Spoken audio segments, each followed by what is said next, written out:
Pour l'inauguration de cette chapelle, c'est vrai, il y avait une messe à 9h, mais nos cartons d'invitation sont partis avant qu'on ait pu se mettre d'accord avec Yves. Et ça s'est joué 24 heures après, et donc tout le monde ne l'a pas su. Mais en tout cas, ça fait plaisir de vous voir là et d'entendre l'acoustique de cette chapelle et son vitrail là, qui fait revivre cette chapelle. Donc bienvenue à Paul, notre député, Paul Molac. Rosette, je m'excuse pour l'instant. Bienvenue aussi à mes collègues élus, notamment monsieur le maire de la commune d'à côté, les citoyens cadossiens à Cheval et les adjoints aux conseillers municipaux. Monsieur le recteur, cher Yves, accompagné d'Augustin. Il a vu partout. Ah, il a dit ça. Il faisait trop froid pour lui. Non, il a tout travaillé. Et Mike, bien sûr, il est là. René Barra, délégué de la Fondation du patrimoine, qui nous a permis de collecter des dons. Diego Mas, donc le conservateur départemental. Chers amis, je vais tout de suite passer la parole à Alain qui doit quitter rapidement, qui avec son collègue Jean-Pierre va donner un petit peu de musique, mais Alain va peut-être parler quelques souvenirs. Oui, je suis content d'être là, comme beaucoup d'entre vous sans doute. Ça me rappelle des souvenirs, il y a 50-60 ans, on venait à la messe ici 2 fois dans l'année, à Saint-Joseph, le 19 mars, et puis pour les rogations.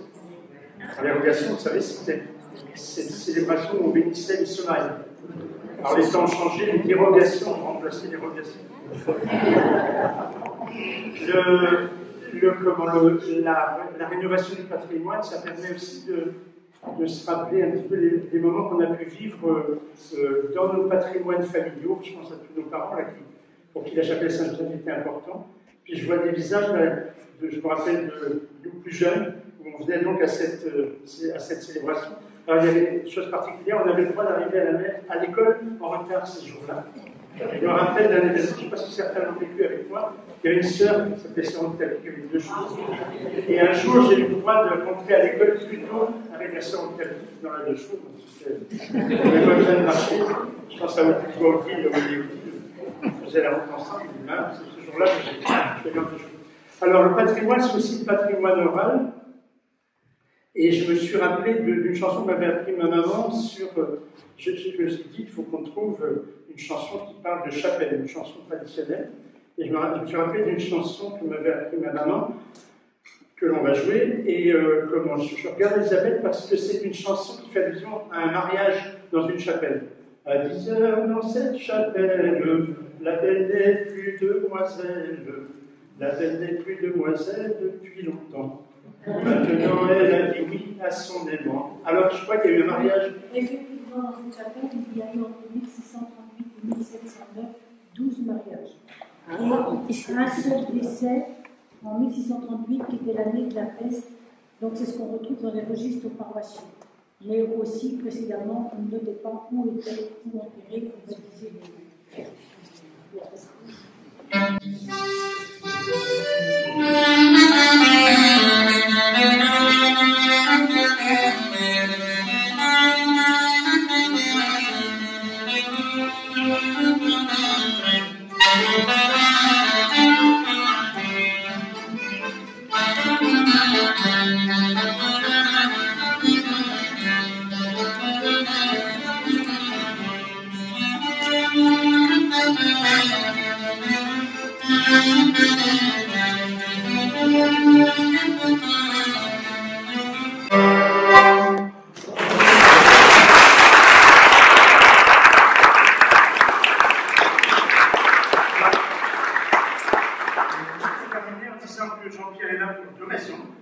C'est parce qu'on fait de la musique ensemble.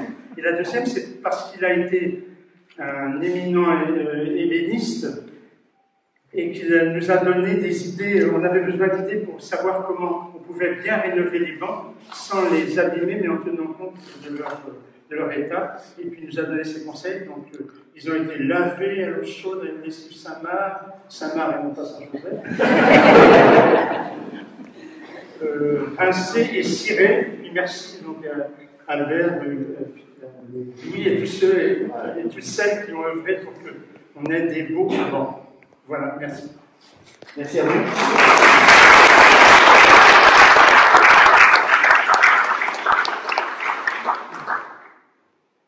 Toujours pas de Rosen à l'horizon, quand même? Non, toujours pas. Il attend impatiemment pourtant.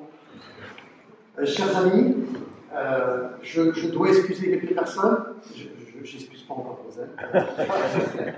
Irène de Château-Thierry, qui est la présidente de la commission d'art sacré du diocèse, qui s'est beaucoup impliquée, qui faisait partie du jury avec quelques élus et quelques experts du jury communal pour le choix, je regarde André Robert, pour le choix de ce vitrail. On n'était pas forcément d'accord au départ avec elle, mais Elisabeth, voilà. Mais on s'est mis d'accord et on est tous tombés d'accord sur ce vitrail de Saint-Joseph. Et bon, vous pouvez l'admirer, il y a encore un peu de soleil, tout est clair. Venez le matin, vous verrez comment il est. Je dois aussi excuser Florence de Vernet, qui est la quatrième architecte, la troisième architecte qui a travaillé sur cette chapelle. Je vais vous expliquer un peu l'historique rapidement. Et puis quelques autres, notamment des collègues élus, mais je ne vais pas m'étendre pour ne pas mettre en retard Paul, qui a eu la gentillesse de me faire appeler du salon de l'agriculture il y a quelques semaines pour me dire écoute, puisque tu pars bientôt, je vais faire une entorse à mon programme habituel. Je ne serai pas à Paris le mardi matin, je n'irai que le mardi après-midi. Je serai à l'inauguration de la chapelle Saint-Joseph. C'est ce qui a déclenché toute les invitations qui ont été faites avec Alain et Manon, notre jeune chargé de communication. Ce n'est pas une simple formule que de dire que nous sommes très heureux d'être là aujourd'hui. Enfin, dirions-nous. C'est l'aboutissement de tout un parcours de rénovation de l'ensemble de notre patrimoine culturel et religieux. Exprimé dès 2008 dans notre profession de foi, ce programme est enfin bouclé au bout de 15 ans d'efforts et de travaux menés avec des équipes municipales qui se sont succédées autour de moi au cours de bientôt 3 mois. Notre volonté de rénovation est née du constat que le patrimoine constitue nos racines, c'est-à-dire ce qui reste quand il n'y a plus grand-chose. Le patrimoine, c'est en effet hier, aujourd'hui et demain. Hier, c'est les générations passées, c'est des souvenirs, l'enfance. Aujourd'hui, nous en profitons et quelque part, nous, mortels que nous sommes, nous nous rassurons. Demain, si nous en prenons soin, le patrimoine sera encore là, les générations futures en profiteront à leur tour. Et dans une société plus que jamais chamboulée et qui a besoin de sens, c'est un gage de stabilité et de repère. D'où ce programme de rénovation déroulé au fil des années, en même temps que beaucoup d'autres projets importants. Ce programme a été mené à bien grâce à des élus convaincus de l'intérêt de sauver tout notre patrimoine, grand et petit. Si ce programme a connu 4 architectes, sans lesquels nous ne serions pas arrivés, il a été suivi sur le terrain en premier lieu et de 2008 à 2023 par un seul adjoint de travaux. André Guillaume, je salue et remercie. Je n'oublie pas les autres élus et les collaborateurs et collaboratrices de la commune à qui nous avons toujours donné beaucoup de travail, ainsi que toutes les entreprises qui ont travaillé sur les différents chantiers. Avec ces différents chantiers, c'est quasiment un tour de la commune que nous avons fait en 15 ans, en passant par les 4 points cardinaux avec l'aide de 4 architectes, comme je le dis. Nous avons commencé au bourg, et donc au sud de notre commune. Regardez bien la carte, le bourg est au sud de notre commune. Par l'église, en 2009, sous maîtrise d'œuvre de Jean-Michel Dubost de Saint-Jacques-les-Pins. Jean-Michel, que j'ai perdu de vue, voilà, il faut sauver. L'aîné des frères Dubost, ont été rénovés, entre autres, et en 2 tranches, la couverture, les vitraux, l'étanchéité des murs, le clocher, les peintures, etc.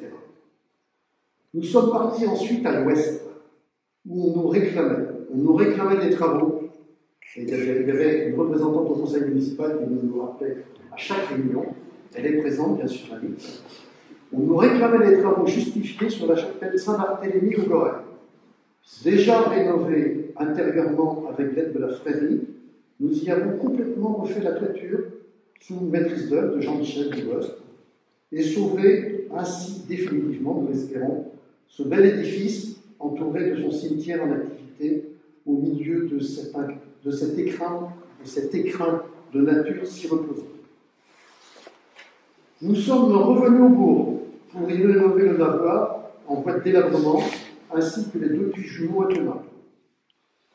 J'avoue que je ne sais plus si c'est Jean-Michel avant sa retraite ou déjà son frère, son petit frère, qui a conduit les travaux. C'est Jean-Michel? D'accord. Ça va être le tour du petit frère alors. Nous sommes aussi revenus au bourg, j'ai oublié de le dire, pour rénover notre patrimoine qui lui aussi partait en état de délabrement, c'est la maison du puits. En face de l'école, le filet qu'il y avait dessus pour empêcher que les arbres ne tombent et l'herbe qui poussait. Et nous avons commencé d'ailleurs par là la rénovation de la maison du puits pour en faire un restaurant, le restaurant du même nom, qui au demeurant est un excellent restaurant repéré par le Loïs. En s'éloignant ensuite complètement au nord, je sais par contre que c'est bien Yves qui a étudié, Yves Dubost, qui a étudié et mené les travaux de rénovation de la chapelle Saint-Marc. Cette chapelle bien plantée sur son rocher, dominant Malétroit, pour une fois que le cadet domine Malétroit. Avec à ses côtés son calvaire classé des 4 évangélistes. Je vous passerai les péripéties qui ont accompagné ce chantier et le suivi de ce chantier, de cette rénovation, dont la chute de la cloche et le drame édité de justesse, n'est-ce pas, Marielle? Je ne m'étalerai pas sur la rénovation, ou au moins l'entretien d'un plus petit patrimoine, même si ça compte aussi, comme quelques fontaines, et surtout plusieurs croix qu'Annie Kesdin et sa petite équipe ont soignées tout au long de leur chemin de croix. Merci à elle, merci aux autres. Restait donc l'Est, où nous sommes, et cette chapelle qui méritait bien quelques soins. Nous ne l'avions pas oubliée, mais nous ne pouvions pas tout faire en même temps. Nous nous en sommes préoccupés dès le début de notre 2e mandat, en 2014, avec l'implication qui perdure d'Elisabeth Guillemot, originaire et habitant passionné de patrimoine, habitant du quartier. Merci Elisabeth. Le diagnostic de l'État et des travaux envisagés étaient réalisés début 2015 par Yves Dubost. Celui-ci ayant pris sa retraite, c'est Jean-Pierre Lecomte, que j'aurais dû excuser, puisqu'il n'est pas là. C'est Jean-Pierre Lecomte du cabinet Antac de Nantes qui a pris la suite. Ce dernier ayant lui-même pris sa retraite, et ne bénéficiant donc plus des moyens du cabinet, nous avons contracté avec Florence Levernay, excusée aujourd'hui, pour mener notre projet à terme. Au bout de longues années et pas mal de péripéties, dont la pandémie, nous y sommes arrivés. Cette chapelle du XVIIe, située sur un chemin de Saint-Jacques, est enfin rénovée. Ceci a été réalisé grâce à plusieurs entreprises. En maçonnerie, la SCOP, la pierre à l'œuvre de la chapelle Caron, en charpente, la SAS, les charpentiers de Bretagne de Montréal, en couverture, la SARL Le Neveu de Saint-Avé, en menuiserie extérieure, la SARL des ateliers Giano de Localitas, en peinture d'une part et mobilier et sculpture d'autre part, la SARL Coréum de Plumélion-Biosy, en serrurerie, la SARL Bournigal de Pucadec, le campanaire, la SARL Massé de Trégueux dans le Côte d'Armor, et le vitrail, l'atelier Passe-Lumière de Mortain dans la Manche, et le créateur de ce vitrail. Et là, il se présentera tout à l'heure et il nous expliquera un peu comment il nous l'avait vendu devant le jury et comment nous l'avions choisi. Comme vous l'avez bien noté, en effet, j'ai gardé le meilleur pour la fin. La nouveauté et le plus de cette rénovation, c'est la pose de ce vitrail à la place de cette fenêtre qui n'avait aucune couleur, aucune vie. Ce vitrail qui apporte la couleur et la vie qui manquait peut-être à cette chapelle. Venez là le matin et admirez ce vitrail quand le soleil est en plein là. Vous serez en forme pour le restant de la journée. Le coût de cette réalisation, quasiment 200 000 euros. 200 000 euros, c'est-à-dire le double de ce qu'on avait évalué avec Yves en 2015. C'est-à-dire qu'on était déjà maintenant à 600 000 euros, si on me souvient. Et on est à 200 000 euros, financé avec une subvention de 30 000 euros de la région, que représente ici toi, ça y est en l'occurrence. Une du département de 57 212, que devait représenter Rosane Guégan, mais Diego Mas, le conservateur départemental, est là. Des dons grâce à la Fondation du patrimoine, représentée par René Barra, et des donateurs pour plus de, René le dira tout à l'heure, plus de 10 000 euros. Oui, on peut dire ça. Parce que j'avais 7 000 hier. J'ai eu un autofinancement communal pour le sol. Donc vous avez fait l'addition, puis la soustraction, merci. Maintenant, il reste à faire vivre cette chapelle. La paroisse pourrait y célébrer des messes. Je remercie Yves Carton et son équipe pour celle de ce matin. Les gens du quartier s'en préoccupent aussi. Marie-Hélène Lecadre aura la clé pour l'ouvrir. On a déjà la clé, d'ailleurs. Elle aura la clé pour ouvrir la chapelle, non seulement pour l'exposition des crèches, mais aussi, entre autres, le dimanche. Elle sera secondée par Martine Pellerin, et d'autres voisins sont prêts à apporter leur concours. Merci à toutes et à tous, en particulier aux bénévoles qui ont nettoyé cette chapelle et rénové les bancs, les tabourets qu'on appelle les tabourets des Polonais, n'est-ce pas Elisabeth, puisqu'ils ont été fabriqués pendant la guerre 39-45 par des Polonais qui étaient en résidence ici. Oui, c'est ça. Vous confirmez?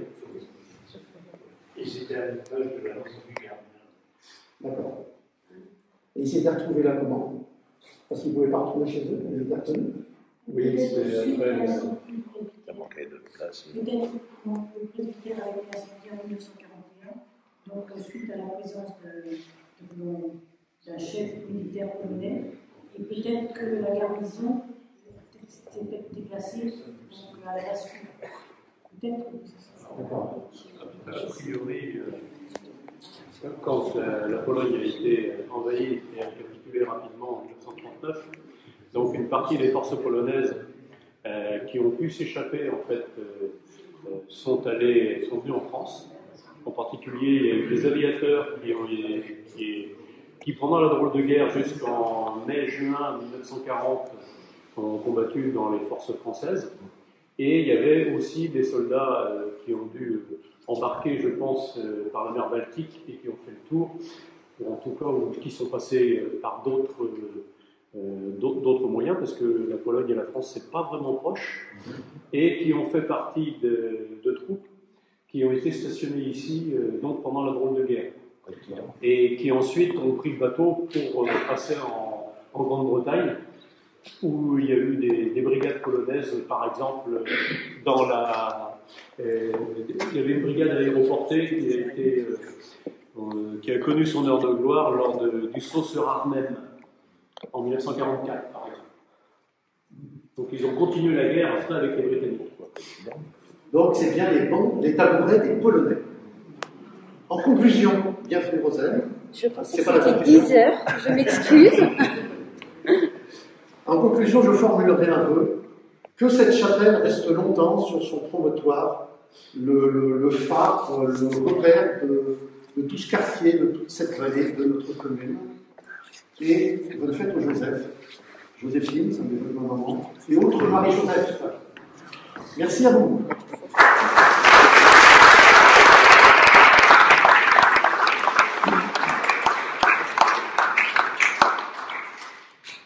Je vais peut-être passer la parole d'abord à René, juste pour dire un mot.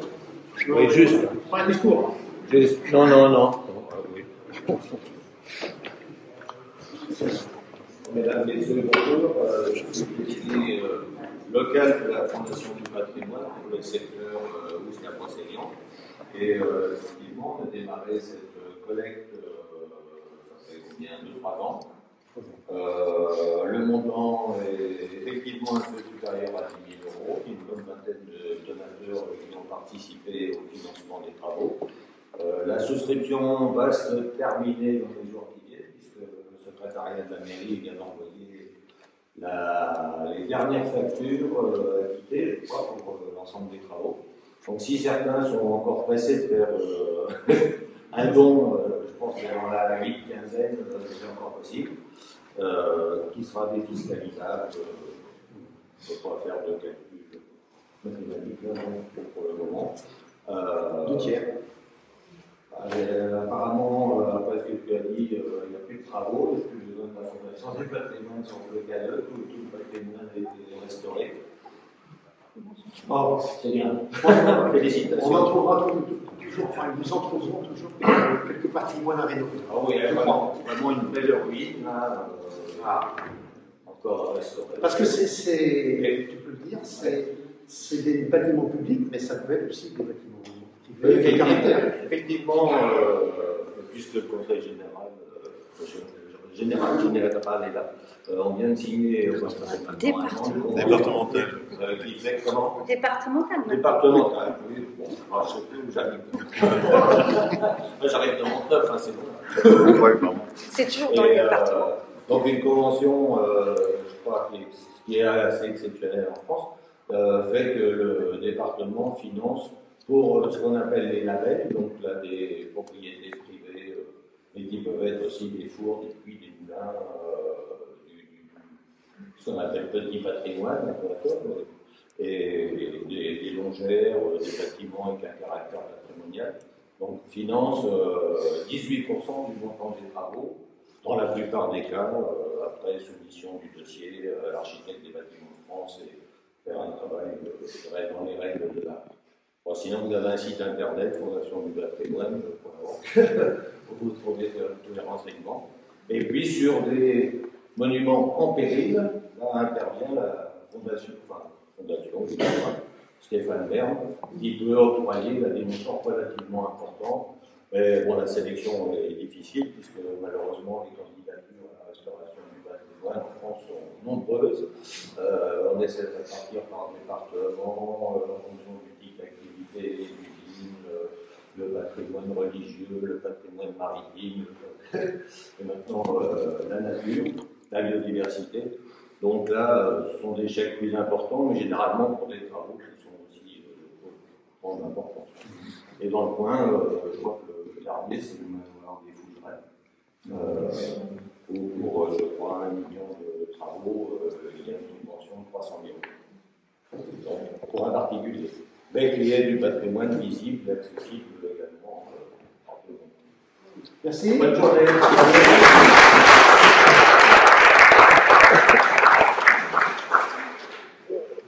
Venez, c'était Christine Boulet, du coup, ça me fait penser qu'il ne faut pas excuser. J'ai eu un SMS ce matin, donc elle s'excusait. C'est l'ABF, l'architecte de France. Maintenant, un mot, Paul qui est toujours dans les temps, c'est bon.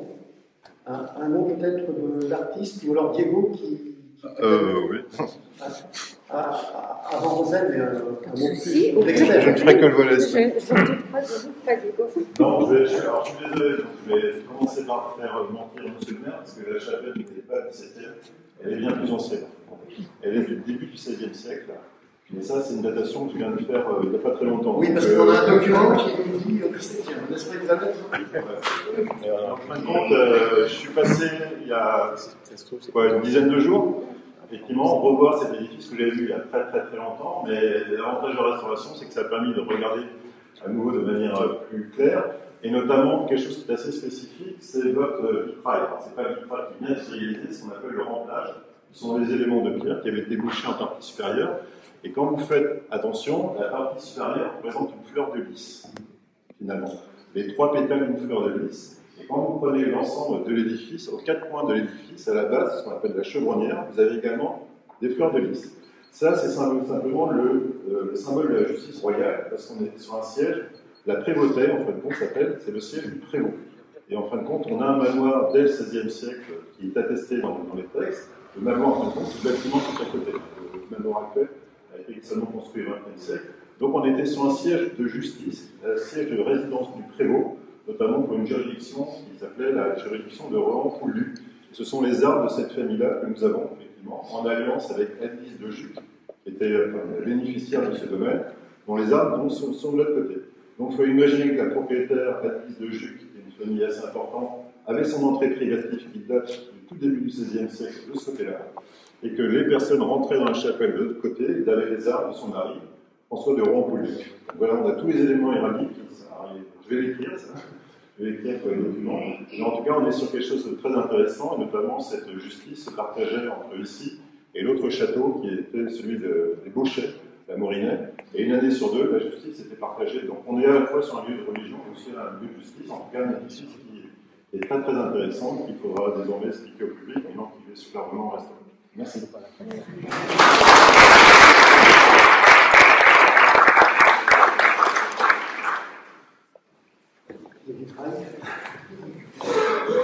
Moi, je parle mieux avec mes pinceaux et mon travail que par oral. Et comme dit monsieur le maire, d'abord, je voulais vous remercier de m'avoir sélectionné parce que c'était l'année de la Saint-Joseph et ça m'a, on va dire que ça m'a beaucoup stimulé.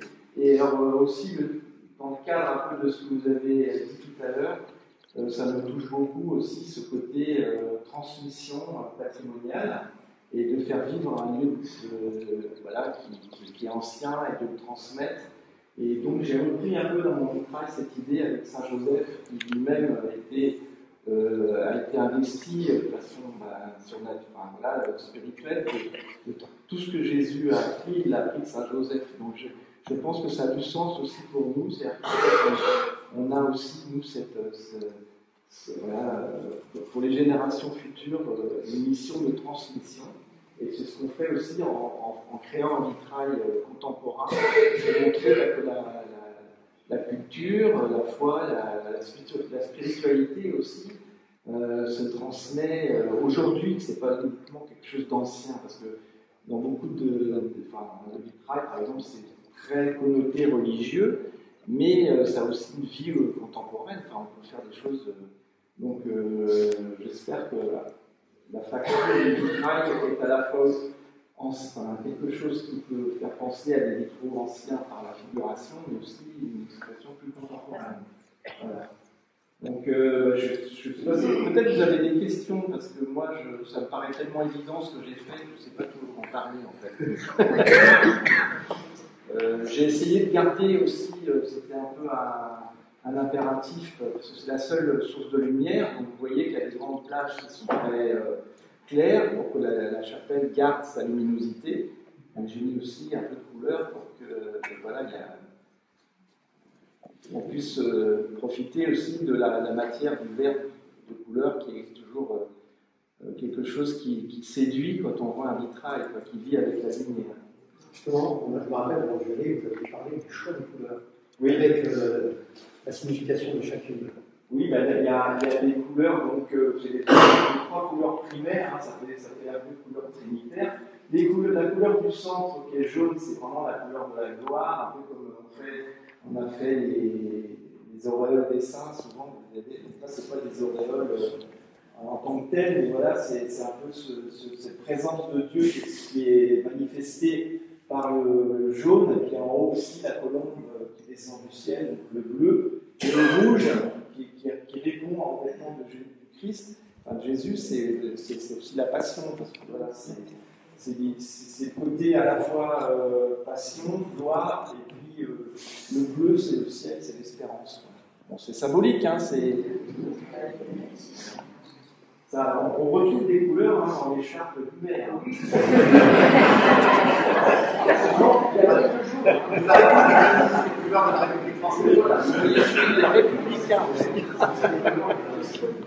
J'aurais une question à vous poser. Qu'est-ce qui a marqué en hébreu ou en araméen sur le rouleau? Voilà, donc ça c'est vraiment aussi quelque chose que je porte en moi, c'est qu'en fait notre religion, elle vient du monde judéo-juif, quoi. Et que donc on dit souvent que Jésus c'était un juif pratiquant. Et en fait, on oublie ça, et c'est l'Ancien Testament.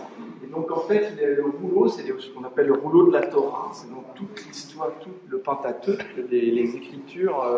Je ne sais pas si vous avez déjà vu dans les synagogues, ils lisent ça avec souvent un stylet, comme ça. Les enfants à 12 ans, donc c'est pour ça qu'il a 12 ans, c'est le moment où en fait, on fait sa bar mitzvah, on rentre vraiment dans l'âge adulte. Et donc là, les lettres que j'ai mises, ce sont des lettres, ce sont des débuts des 10 commandements. Voilà. Tu ne tueras point, etc. Là, comme ça, vous savez tout. Même si on ne connaît pas l'hébreu, voilà, c'est les 10 commandements. Merci. Merci.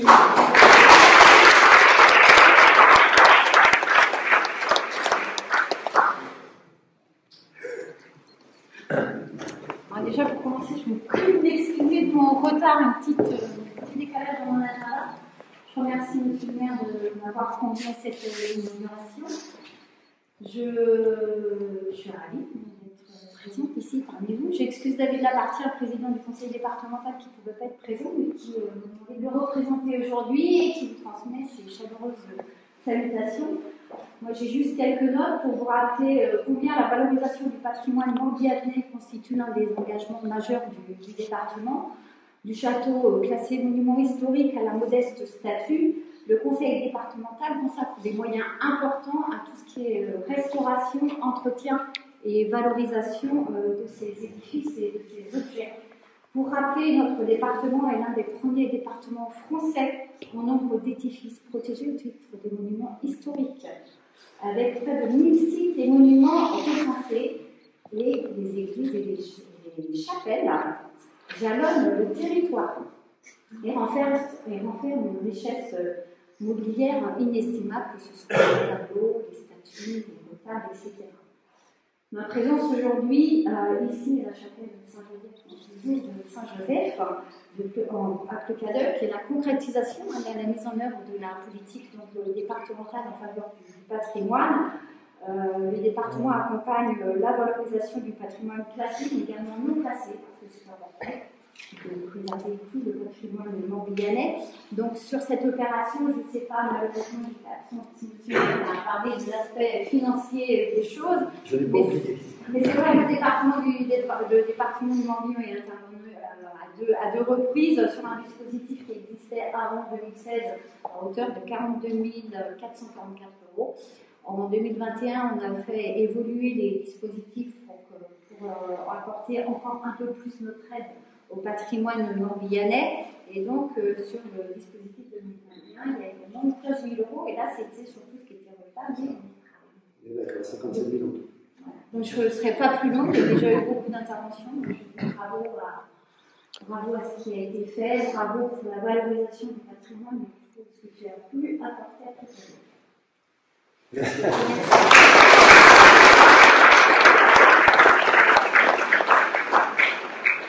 Comme quoi, on n'est jamais exhaustif parce qu'elle a parlé de château, avec le château à statue, et ça m'a rappelé quand même la restauration de la Vierge à l'Enfant, qui nous a valu quelques discussions en Espagne, et qui s'est retrouvée installée dans une chasse dans l'église. Admirez cette belle. Je m'en suis pas remise. Ça y est.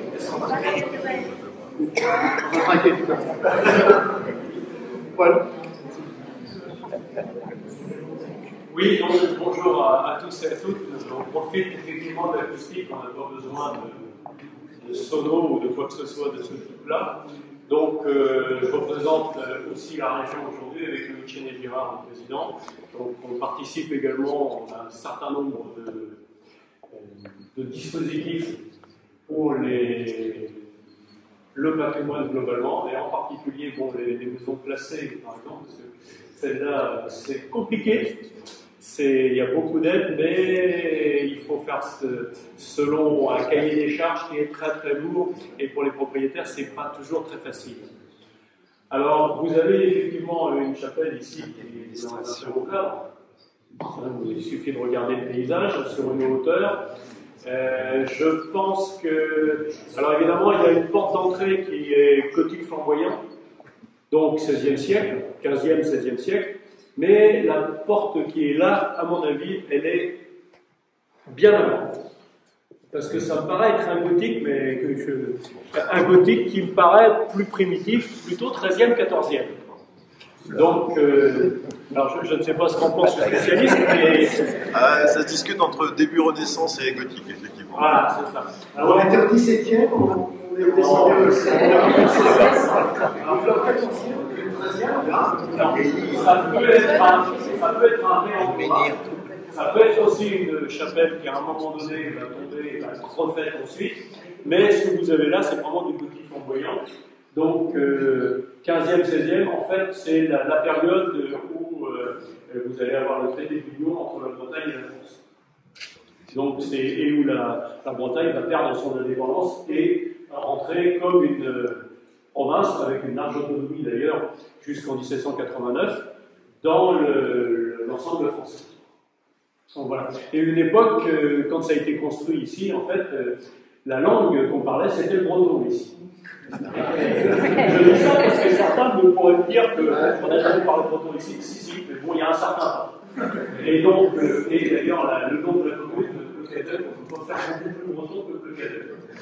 Donc, c'est. Voilà. Alors, quand on parlait tout à l'heure des chants, effectivement, avant l'arrivée de la voiture, en fait, les gens allaient chercher le marié, puis la mariée, et ça se faisait essentiellement à pied. Donc, c'était des chants à la marche. Alors, donc on en a fait un pour la chapelle, mais il y en a bien d'autres. Voici 10 heures que nous marchons, voici le village et la maison, voici le village et la maison, voici le village et la maison, et la jeune fille que nous cherchons. Par exemple. Donc, c'était quand on arrivait au village de la mariée, et donc il y avait des gens qui chantaient comme ça. Alors, quand vous faites ce genre de choses, ça va vite, hein, parce que ça m'est arrivé déjà de faire des randonnées comme ça en chantant, et ça va extrêmement vite. On est à 6 km/h. Et puis, il y avait à la fin, c'était. C'est dans 10 ans. Alors, les marmitons, c'est dans 10 ans. Alors, les marmitons. Alors, les marmitons, les gars de la marmite. Alors, les marmitons, voici la soupe est cuite. Voilà. Donc, parce que, évidemment, après le mariage, vous aviez les enfants qui étaient. Et à cette époque-là, ça pouvait durer un certain temps, parce que, comme on se déplaçait relativement mal, et ce qu'il faut bien comprendre, c'est que les gens se déplaçaient pour ce genre de choses et ne se déplaçaient pas forcément beaucoup. Donc, quand on le faisait, on se déplaçait et on faisait des pailles un peu. Alors, je ne sais pas si vous avez vu ces photos là où il y avait on creusait carrément dans la terre. Enfin, ça, c'est assez. On mettait des planches et donc les gens s'asseyaient sur la terre et mangeaient directement. Je ne sais pas si ça s'est fait beaucoup, mais en tout cas, on a des photos qui permettent de le faire. Voilà. Alors. Tout ça pour dire qu'il y a le patrimoine effectivement bâti. Monsieur le maire, félicitations, parce que c'est vrai que c'est tout un entretien qu'il faut faire, il ne faut pas laisser ces bâtiments-là à l'abandon. C'est ce qui fait aussi la beauté de nos campagnes. Donc, vous avez bien vu, alors vous avez commencé par l'ouest, l'est, etc. L'ouest.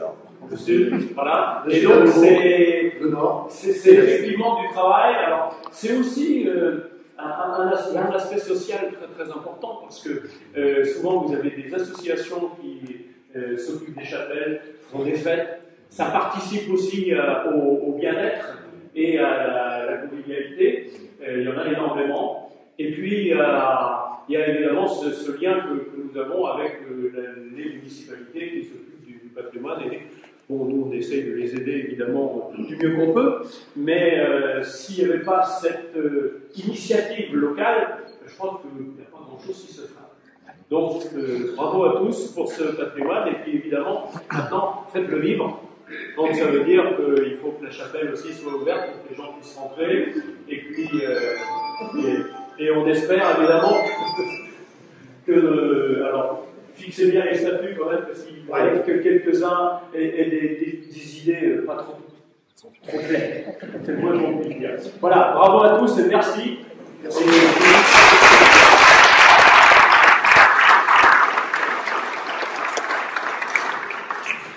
Merci Paul pour tes paroles et d'avoir fait une entorse à ton programme. Merci Joseph, merci à toutes et à tous. Et on